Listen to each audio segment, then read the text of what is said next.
Hello, I'm Paul Christensen. I'm the Center Manager at SIRC, and welcome to our SIRC Brown Bag series. Couple of announcements we always do up first. We have sign-in sheets at the front desk as well as evaluation forms for the presentation today.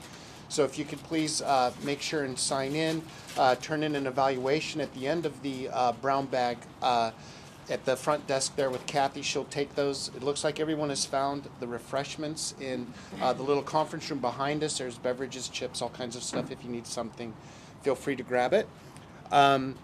We are very pleased today to have a presentation by the Epidemiological Work Group.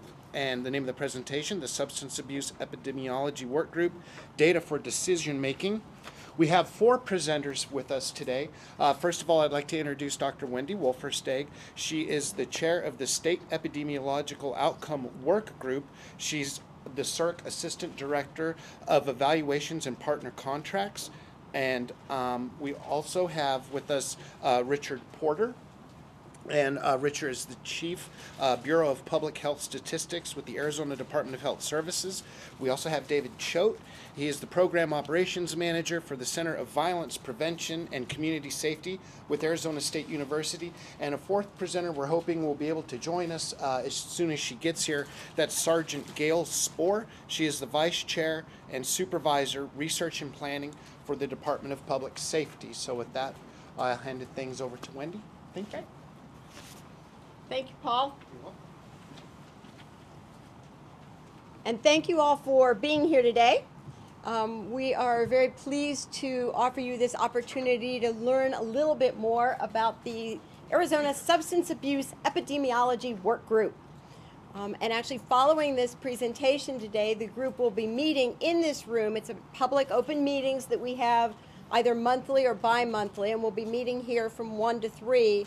But thought this would be a good introduction for many of you who might want to attend that meeting to really know what it is the group does, what our purpose is, and who all is part of the group as well.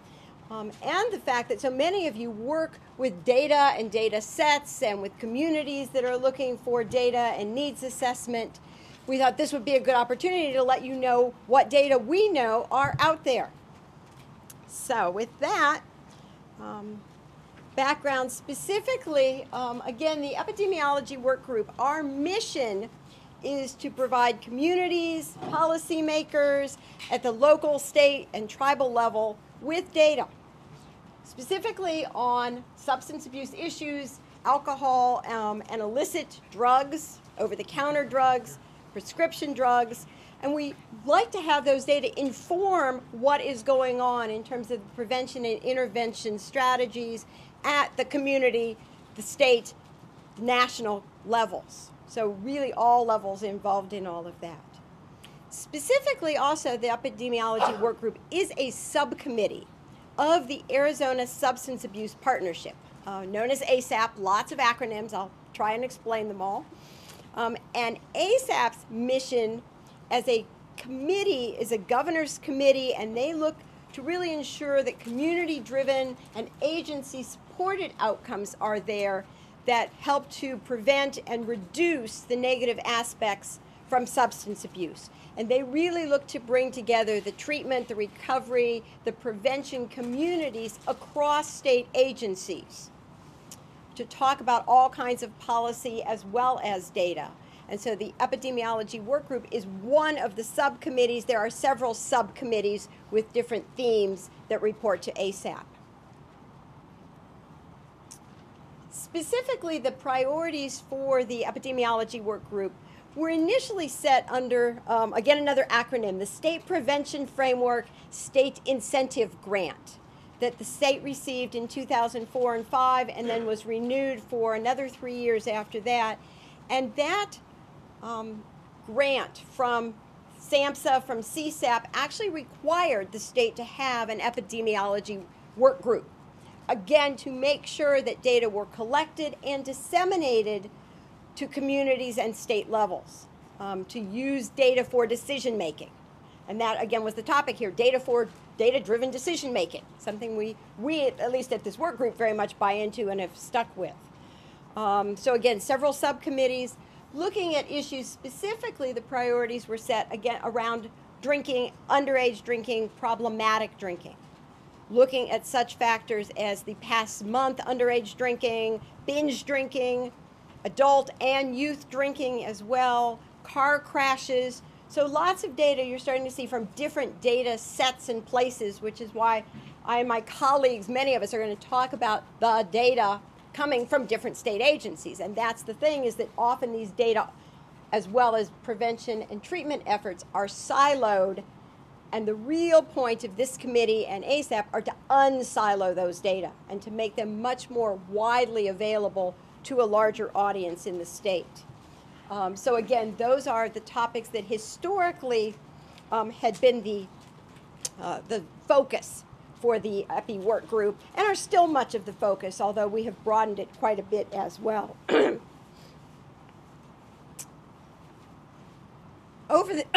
Excuse me, over the last several years, we really do feel that all of this coming together of the state agencies and of the data have had an impact on the way that the state looks at data.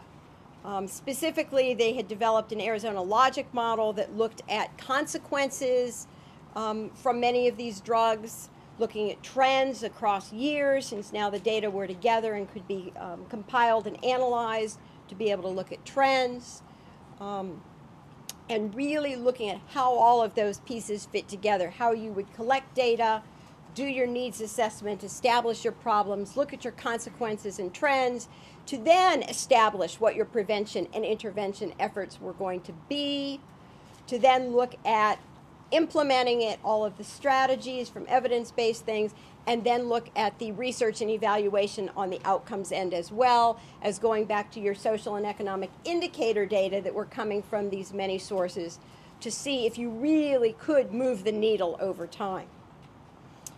So again, the statewide prioritization for ASAP had been underage drinking prevention, and we really have begun this transition to a provider, from a provider orientation to really including coalitions. So the emphasis back to community, because it is the community members who are affected, who need to have the voice. And so this is another thing, that being able to involve community members in these local coalitions along with the providers has very much been a movement of the state system that was driven from the original SPIF-SIG grants as well. And so I've just started talking about using all of these data at these many levels, and you'll hear us talk about many of these levels today, that we're going to toss out some other terms, some CHAs, some REBAs, different ways of cutting, slicing, and dicing the data to be able to look at the patterns of substance abuse, use, and consequences. At this point, I'm going to turn it over to my colleague, Sergeant Gail Spohr. Thank you, Wendy. Sorry for my lateness. I'm going to explain a little bit to you about how EPI is structured and how we come together as a group and where we come from. It provides a lot of background to the work group itself, and then to ASAP for our work as we push it up. Like the slide says, we have 17 representatives currently from state agencies and organizations that hold key data sets, and that's kind of the key term to focus on, is wherever the data sets come from, we invite people to participate in EPI that can share those data sets with us and with other organizations around the state, both state organizations, treatment organizations, and community level partnerships that are using that data to formulate their strategies for work and progress towards reducing the problems associated with the substance abuse and alcohol abuse. Some of the organizations that are represented on EPI right now are the Arizona Criminal Justice Commission, the Arizona Division of Juvenile Corrections, the Arizona Department of Corrections, Department of Education, Economic Services, DHS, Department of Health Services, my agency, the Department of Public Safety, as well as ASU, other educational organizations, and private and semi-private partnerships and coalitions that focus on treatment or prevention, as well as the research end. Our chair, Wendy, currently is elected for 1 year, and then the chair appoints the vice chair when they take their seat, basically, over the committee. The Governor's Office of Children, Youth, and Families provides the staff, the support, and the housing. So basically, they do our reports, they are our point of contact, they have facilities, coordination responsibilities for us. Wendy's been, having her as the chairman has been great because we've been able to use the facilities here at SIRC. But when we were not under Wendy's control, we've used other facilities that were coordinated and brought to us by Jeannie Blackburn in the governor's office. Normally we hold bi-monthly meetings, although recently we've had monthly meetings because we've had a lot of work to do. And there's been a lot of timelines that we've needed to meet, so monthly meetings have been pretty much this whole year, although we've had 1 or 2 where we skipped because we didn't have anything specific to do. So there's a lot of time put into this committee by all of the members and the staff from the governor's office. It is definitely a commitment and a valuable resource that we look at. We've, like Wendy has said, EPI's been in existence since 2004. EPI works with other types of information, or other gatherers of information, I should say. We work with the Arizona Youth Survey, the YRBS, health indicators, needs and resource assessment data, and we coordinate that information and report it to different organizations that use that information for their strategy making and decision making. We are responsible to inform ASAP of existing and emergency substance abuse issues.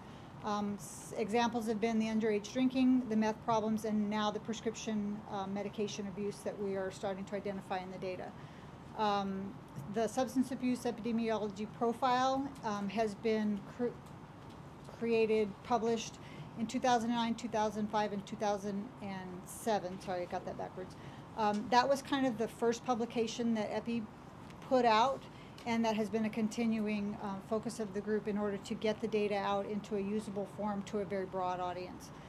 It is available on the website, and are we still printing it? Some, a little bit. Limited issues that we print. The impact of substance abuse, our new title, A Snapshot of Arizona. We are producing in 2011, and we have produced in 2008 and 2007 to give an update of the substance abuse issues that exist in Arizona, where we think those issues are going, how they've been affected by different programs, and what our plans are for affecting those issues in the future. And then the Substance Abuse Treatment Services Capacity Report was put out in will be put out in 2011 and has been put out in 2008 to identify resources within Arizona that are dealing with the treatment of substance abuse and just how much ability we have to treat substance abuse in the state of Arizona. And then the Behavioral Health Indicators Report for 2011. That's going to be a biggie for us. Our key accomplishments as far as closing some of our data gaps have been the Community Data Project, which was really pushed and prodded and crafted and created by the Arizona Criminal Justice Commission and Phil Stevenson. This facilitated community access to the data and guided or informed them on how they can use the data. They've created a website, a very user-friendly website with a high level of reliability in the information and the data that's presented to these coalitions and groups so that they can use the data in their decision-making processes and for their prevention programs. We have the Adult Substance Use State Data Collection. We work with the St. Luke's Health Initiatives, and they have added questions to their survey, their telephone survey, in direct response to the needs of the Epidemiology Workgroup, ASAP, and the other coalitions and programs around the state that needed more data than what was currently being collected. That has been a huge resource for us lately to gather more data and start creating the ability to identify trends. And then the dissemination and translation of data. Personnel from the EPI work group and from the governor's office have been participating in presentations and posters at conferences that deal with substance abuse or epidemiological issues. And then we've created multiple websites, maps, and online data access avenues or resources so that multiple types of users can access our data for their purposes and craft it in a way that is the most usable for them. How far am I going? I'm not counting the slides. We have had challenges and we have learned lessons in this process. We found out that obtaining meaningful local level data is difficult. Statewide data, statewide samples of data are much easier to get because there are resources available, a little bit easier to put towards that. Local level, community level data can be more difficult because it requires more of a commitment at that underfunded, understaffed level, and it requires a kind of an agreement and a willingness of those communities or those programs at those community levels to share their data, which sometimes can feel very intimate to them, with us as they view as maybe a state agency or with the state agencies that participate in EPI. We have had staffing out of the governor's office. That has been really good because we don't have to create paid positions and hire people ourselves. But it can be difficult at times also because we've had hiring issues with staffing, and we have people who are working for us who are also working for other programs within the governor's office, and so the separation of their time and making sure that the balance is there between what we need and what they can do for us can be difficult at times. Something that we have to work with, but fortunately we've got a pretty good team going and we do work pretty good, I think. Previously, there were not enough resources for data and information dissemination. Recently, we've been working on grants to help solve some of those problems, and we're trying to identify other sources to help with the data dissemination that would assist in more dissemination without a whole lot more cost. Partnerships have been very beneficial in that area. And then, is this mine still? Tell me when to stop. I'm going to 10, right? No, this is it. Or am I going to 9? Okay. The State Epidemiology Workgroup Grant, Outcomes Workgroup Grant, the SEOW, has required us to perform some functions and provide some documentation in order to participate in the grant. From November 2010 until September of this year, we had produced quarterly progress reports for the SEOW. We created a charter, work plan, and goals, which were provided to the grant administrators, and then we've been operating off of as kind of our instructional document on what we need to be doing and what we need to be focusing our efforts on as a work group. The state and community level assessment instrument, the community data project fulfilled that requirement for us, and we learned at the, trying to think of what conference you went to, we learned that we're one of the few states who was already up on that type of a program, and we're already creating a dissemination mechanism to get our information out to the communities. The Arizona Behavioral Health Epidemiology Profile, the Community Epidemiology Profiles from the CDP and SIG coalitions, and then the state and community monitoring systems, which gives the indicators, and our dissemination plan. So all of our progress towards the SEOW requirements have focused on what data are we collecting, how are we getting it out to the communities, and how is it going to be used. We've also been tasked with identifying our next focus, which would be our data gap that we're going to be working on, and that's the work that's currently in progress. Thank you, Gail. The next couple of pieces here now, we wanted to give you a flavor for the data more than the overview. So these few slides talk about the Community Data Project, which normally would be Dr. Phil Stevenson from the Arizona Criminal Justice Commission, and he just could not be here today. So I am pinch hitting, and if you have ever seen Phil present, he's a dynamo. So The primary goal of this really, again, was to put the data into the hands of the decision makers as well as into the hands of local community people so they could have these data for program monitoring, needs assessment, and really being able to have their hands on their data. It creates a central repository. So you saw once, and you'll see again, it's all located at a website. And basically, the website, then you can go in, you can look at it at multiple levels. You can look at the state data. You can look at other kinds of levels, county level, sometimes CHA level, sometimes local community coalition level, all according to what the indicators are that you're going to be looking at, as well as the demographics. Very user-friendly output. You can download the data from the charts, or you can ask for these beautiful tables, graphs, and maps to be able to have those accessible. And again, they're downloadable. So for community coalitions who are writing grant proposals, it's easy to literally lift the data from the Community Data Project and lift it into your proposal. So that, again, was the point of making this so user-friendly, and has taken quite a bit of development over the years. And you also hear we're very, very proud of it at this point. And we will take some credit, although, again, it belongs to the Criminal Justice Commission. But we have all contributed data to it. That's the other good thing. Across the agencies, they have contributed data to it.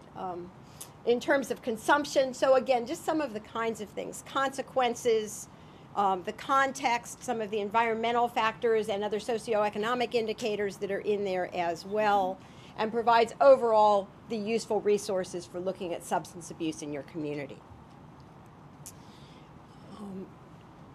The Arizona Youth Survey, many of you are familiar with, based off of the Communities That Care model, has been done 2004, 6, 8, and 10 in the state of Arizona. So we have lots of trend data on youth risk and protective factors, 8th, 10th, and 12th graders. All of the historical data are slowly but surely being uploaded into this system. So again, you can look at the trends in your community. That was the project that got ACJC started on this. The Statistical Analysis Center had the mandate to do the youth survey, and literally then have expanded because it was, well, how do we get these data out? They would do reports by county, but everybody now goes to the web for the data. So rather than just having the report on the web, which they are, you can now literally pull these down by counties and by indicators and by demographics. As well as the Arizona Youth Survey data, there are 8 other additional data sources.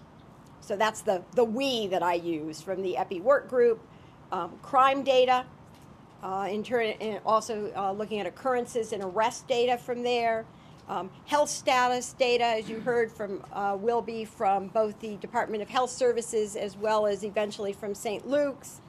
Vital statistics data, Richard Porter is going to talk a little bit about those, from mortality, diseases, and emergency department visits. So again, a lot of these things coming together. And as well, 26 community profiles at that community coalition level have been developed, and 8 of those communities have approved those for release. So in many cases, again, the issue of community data, the community wants to hold on to those data, but a lot of times they will also release them as well. And so we're slowly but surely working through getting those released and published as part of this project. That is the official website. It was created by Bach Harrison, who's done a lot of our reporting design work for us and worked on this project. Also, if you go to the ACJC, Arizona Criminal Justice Commission, look for the Statistical Analysis Center, you can find the Community Data Project webpage as well. So with that, I am going to turn it over to my longtime friend, Richard Porter, from Chief of Vital Statistics at Arizona Department of Health Services. Thank you. Let me preface what I'm going to talk about. In the wrong way? That's it? Okay, we're good. I've been working with this program since its inception. I was privileged to start with it. I've worked in state government for 31 years. one of the most difficult things in state government is to share data across departments. When a department collects data, usually they're collecting information that's confidential. In the health department particularly, because we get records from hospitals, we get records from physicians directly, we get a lot of confidential type information. So just handing people data sets is not something we do. And so with those kind of restrictions on us, we know that other departments have those same kind of restrictions. This is the first group I've ever belonged to in those 31 years where we've had such a huge breadth of state departments and universities who have been involved in actually sharing information like this. And it's been great. Not only do we have the opportunity of impacting substance abuse by what we're doing, but we also are getting to know each other so that now we can interact between departments and share information that's useful for each other. Perfect example is I'm meeting with First Things First tomorrow to talk about a data sharing method for them to use all the confidential data that we have to be able to look at the population they deal with.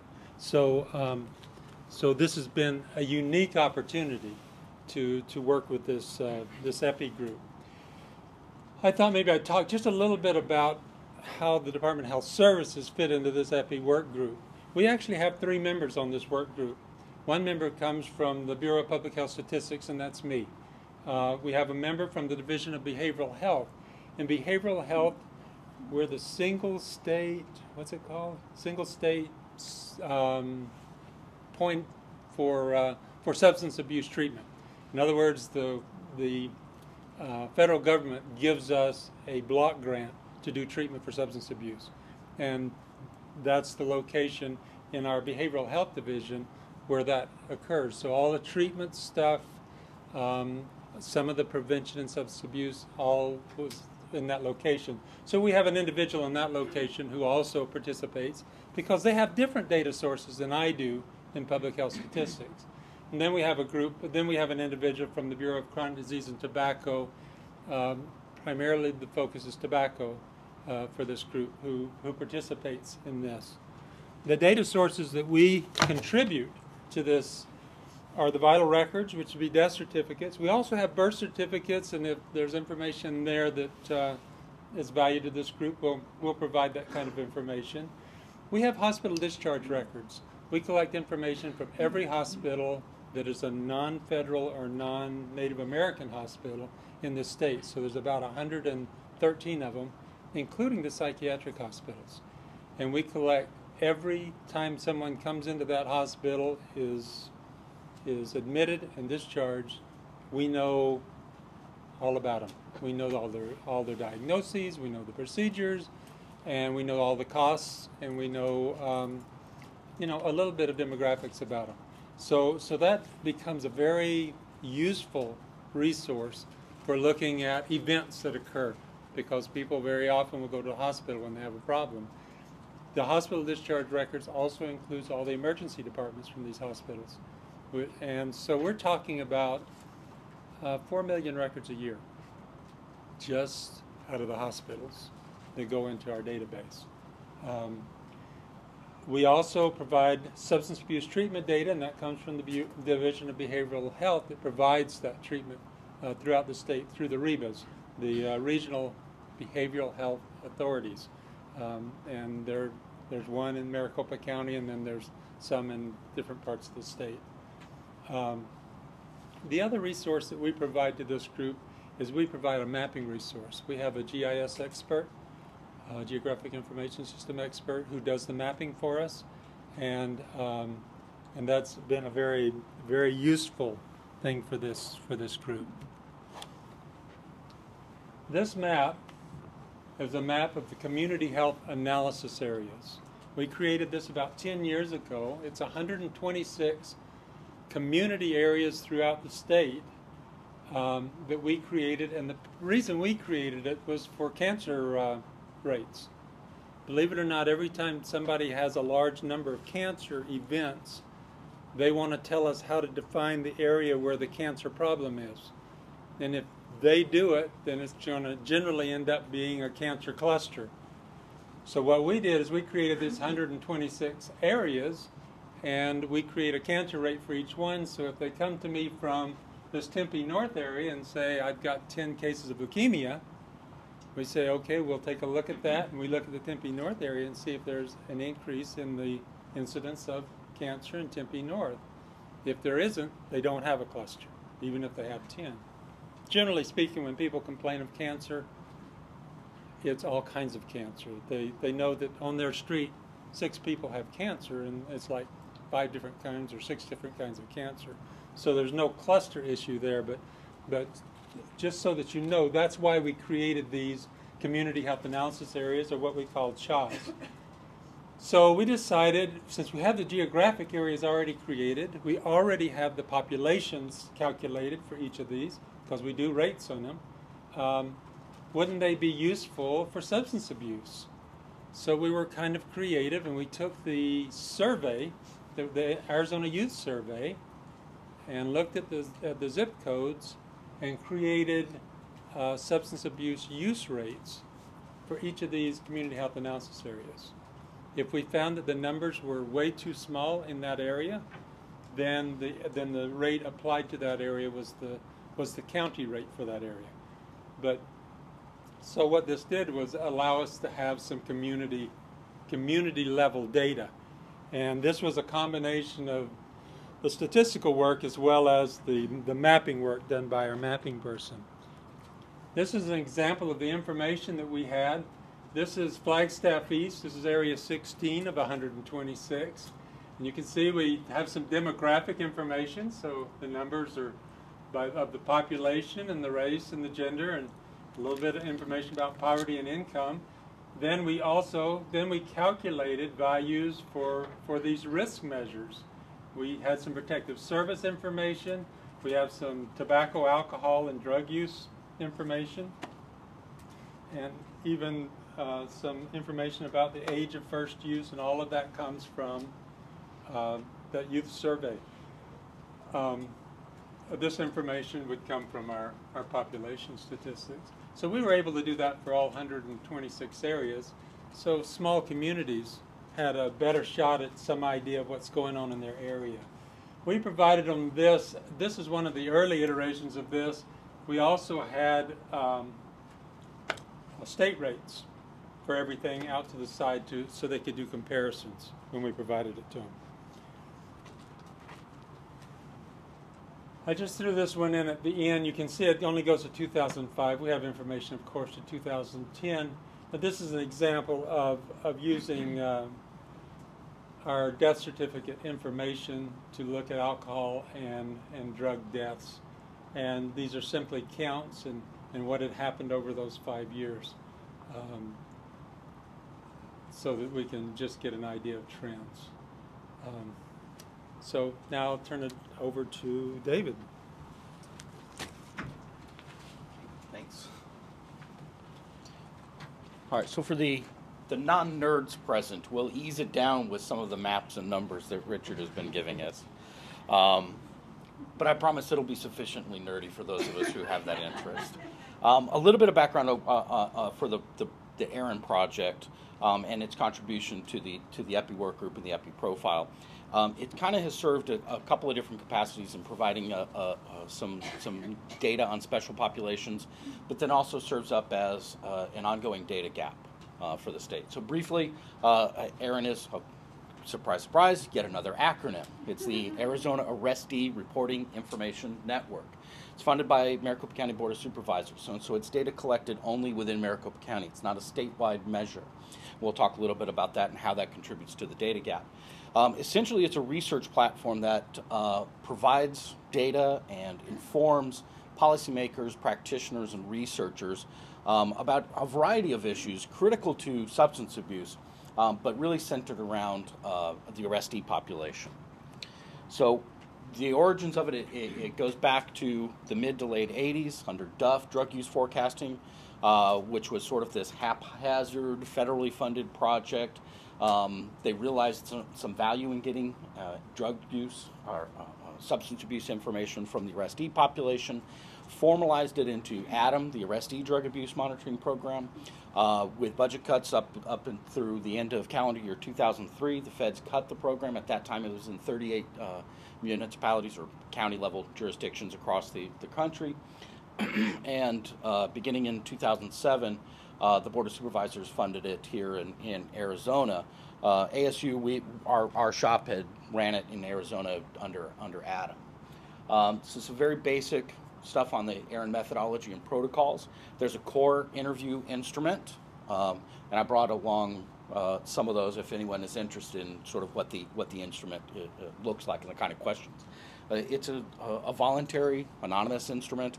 We go into the local county level booking facilities, both adult and juvenile. We interview males and females, boys and girls, approach them, tell them we're from ASU. We'd like to ask you some questions about drug use and other things. We're going to ask you to pee in a cup for us, and if you do so, we'll provide you with a Snickers bar. I heard someone talking about incentivizing research. A lot of folks are surprised at the participation that we might get from approaching someone who's in jail. Do they agree to participate and things like that? Whether or not it's the Snicker bar that convinces them, but we get about 90% of folks that we approach that are eligible agree to participate, and about 90% of those also provide a urine sample. When we've looked at it, we run at about 90% accuracy in terms of their 3-day drug use matching the UA. And it's just as likely that they have over-reported their drug use as under-reported. So it's not just that they're being dishonest about their drug use, sometimes they're just wrong. They don't remember things very well. In addition to the core instrument, we also have addenda questionnaires so we can tap into greater detail and special topic areas. And right now we're running a gangs instrument and a police contact instrument. Very briefly, the AARIN program utility, obviously it's a monitoring system. We can track trends and prevalence rates for drug use, particularly special populations, the arrestee population. It's certainly a research platform, and where it really ties into EPI is it's a policy tool. One of the things that our center, the Center for Violence Prevention and Community Safety, and the AARIN program in particular, we are committed to working to quote President Crow, use-inspired research, right? We want not just for the eggheads at the top of the ivory tower to get valuable information, we want it to put to use. We want a policy tool in place. Long list of the kinds of questions that are asked in the core instrument, obviously demographic stuff, plenty of issues on drug use. We've recently revamped this to include 6 specific drugs that are the most common of use, 2 different categories of prescription drug use, and then 2 other catch-alls, whatever that might be, that's sort of a fill in the blank, and then we ask some detailed questions about that use. Substance abuse dependence and kind of a screening measure for substance abuse or dependence, treatment history for both substance abuse and mental health.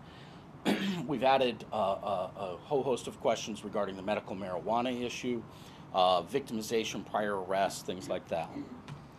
I'm going to skip this one largely, just an example of some of the other addenda. I want to talk a little bit, I know we're short on time, so I want to cut my talk a little bit short. A very brief smattering of the kind of findings that we've stumbled across over the past 4+ years with AARIN.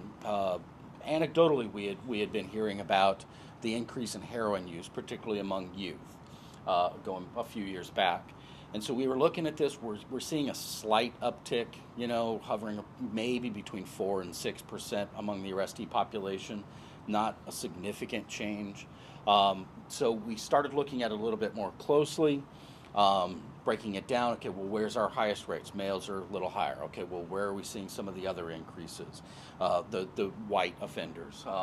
Where else are we seeing this? And we collect information, official record information about the kinds of charges that they're currently arrested for.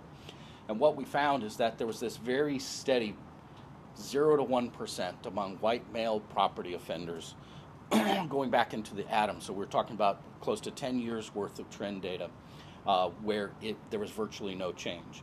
Suddenly, in 2009, there's a dramatic uptick where it's 21.1% of those white male property offenders are testing positive and reporting heroin or opiate use, I should say. We don't have a drug specification test for to separate some of the prescription opioids. But that becomes now support for some of the anecdotal evidence. It doesn't necessarily answer that question about why, but it becomes a really curious trend tool, and certainly something that's of interest for the EPI work group. This opportunity where the hospital data, as Richard can provide, overdoses and things like this, but also among the arrestee population, those are the two segments where we're most likely to tap into these emerging drug trends. That's where it's going to happen first. We've done some work with veteran status. We're seeing an increase in veterans being arrested, and also presenting with, although it's not presented here, statistically higher rates of mental health problems, primarily through PTSD and traumatic brain injury issues. And so we've been working with the Superior Court on some of the issues related to that, about establishing either a special work group or a specialty court looking at those particular issues. And of course, their substance abuse rates are differential as well. We ask questions about other criminal involvement, not just what they've been arrested for. And it's surprising sometimes when you see, 25% of the arrestees reporting having committed a DUI. While a lot of folks get arrested for that, it's nowhere near 25% of the 130,000 or so who are processed through Maricopa County Central Intake each year. Similarly, nearly 2/3 of our arrestee sample, and it's a representative sample if I didn't talk about that much, reported having committed an assault in the past 12 months, or rather, of those who reported having committed assault in the past 12 months, 2/3 of them did not get arrested for it. That one was kind of curious because this is a crime where there's clearly a victim, right, where there's close personal contact, whether or not it's someone they know, but there's close personal contact with the offender, and more often than not, it's not reported to the police, there's no arrest made. Most of our arrestees, 53% of them who have used prescription drugs in the past 12 months, get them at a private residence. Now, these are using prescription drugs illegally, not their prescription, primarily for recreational use. Another 21% or so either get them on the streets or at school. So the vast majority of them are getting them through kind of where we would expect, right? And then kind of more broadly, which maybe I should have put that one first, but in the past month, about 72% of our respondents have abused alcohol to some degree. 45% have used marijuana, and 21% have used methamphetamines. The curious thing about the methamphetamine is that is much lower than what it was in 2003. At the end of the federal program, obviously there was a couple years gap between the time that the federal program ADAM ended, where we were collecting here in Arizona, to when AARIN began, and we were running at nearly 40% among the males. And so there's been a dramatic decline. Because there's a little bit of a gap in our knowledge, we can't know exactly where that intersection point came in.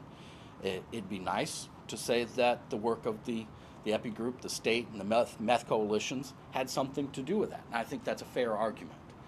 But that also then highlights the issue of the importance of tracking information for epidemiological purposes, tracking information among critical populations so that we can see those changes as they're occurring, rather than come in 3 years later and go, wow, well, something significant happened. And exactly what was that? So that's the last of my slides. I was trying to make sure I caught up for Wendy's sake. Okay. So. Thank you, David, and Gail and Richard as well for participating. And I'm hoping that gives you at least a flavor for the kinds of data, the kinds of reporting, the kinds of working together that has really happened in terms of this state effort around data-driven decision-making. We have worked very hard in the past, but especially so under the grant this year, at data dissemination. So we'll make the PowerPoint available, but as well you can go to the Governor's Office of Children, Youth, and Families, where you can look up the Epidemiology Workgroup, and all of our reports are posted there. We have now been doing the last few months, and will continue to do, an EPI Update newsletter. So that also has all of the websites posted on it, as well as the highlights of the month, and trying to, again, another way to get this information out. As an organization, You can like us on Facebook. So that's how organizations get together, I understand. So you can like us on Facebook.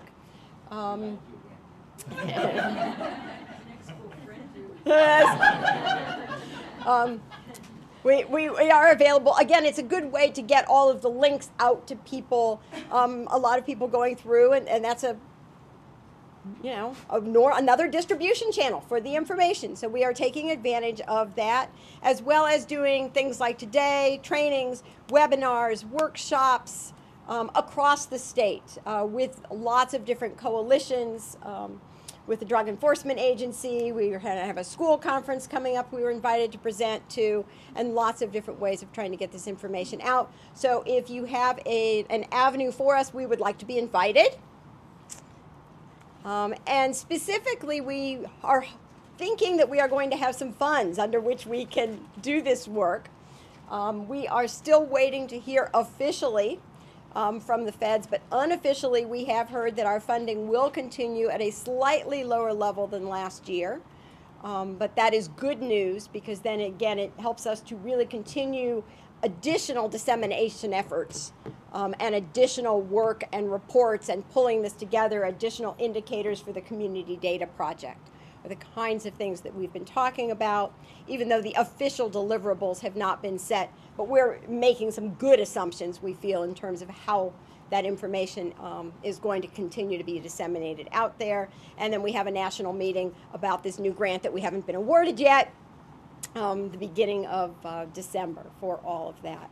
So very pleased to be able to bring this to you today. In the audience as well, I want to thank Jeannie Blackburn, have her acknowledged, who is the program administrator with the Governor's Office for Children, Youth, and Families, and has worked with EPI for many, many years now. Sitting next to her is Kurt Hoffman, who is with SIRC, but also officially works with the EPI group as part of this grant. And I also believe that Meena Shahi from First Things First, who is a member of the EPI group, came in, and want to acknowledge her as well. So thank you all very much for your participation today. And again, you are welcome to stay beginning at 1 o'clock for the official EPI group state meeting. Thank you.